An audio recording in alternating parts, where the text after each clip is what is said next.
Hello, today I'm going to show you how to use Buildroot to build custom Linux operating system. So if you go to the buildroot.org website, we can click on download. Then here we have some options. We can click on the latest stable release. So here we have the downloaded file. We can extract it. Now we can enter in the Buildroot folder. Here we have some files. Right now the most important are in the configs folder, and here we have some configuration files. Each file is associated with a specific board. In our case, we are going to use a Raspberry Pi 4. Then we need to look for this file. And here we have some options.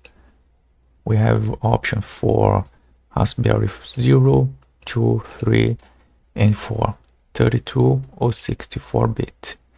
In my case, I'm going to use the 32 bits. So let's copy this name. So let's back to the root folder. Then we can open a terminal. And here we can type make and the name of the configuration file. With this, we just created some configuration related to the Raspberry Pi 4. And now with this, we can make some modifications. So to this, we can type make menu config.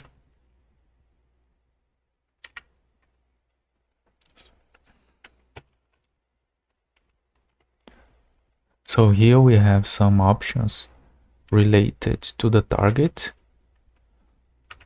some options related to the toolchain, build options, the kernel, and so on. Since this is an introduction video, I'm not going to enter in these options, but in the following videos I can make some custom modifications. So for now, let's just exit. And now we can type make to build the custom Linux. It will take some time, then I'll be back when it finishes. Now that the build has finished, we can go to the output folder. We can go to images. And here are all the necessary files we need to flash the SD card. Now you can insert an empty SD card. Now in the image folder, you can open a new terminal. And now let's copy the image that we just built into the SD card. Then we can type sudo dd input file, which will be the SD card image. Then the output file will be the location where the SD card is mounted. In my case, it is mounted in the SDA. And let's use a block size of 4 megabytes. So now the copy has finished, and here we can see that we have some partitions. We have the root file system, and we have some boot files.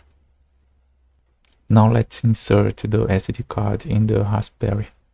Now, in order to interact with the board, we need to use a USB to TTL cable, and also we need to use the minicom to see the logs. After this, we can turn on the board and we can see that the Linux start booting. Now it is asking to provide some credentials. Since we are using the default configuration, we can type root, and now we are able to use the custom Linux. That's it for now. Thank you for watching.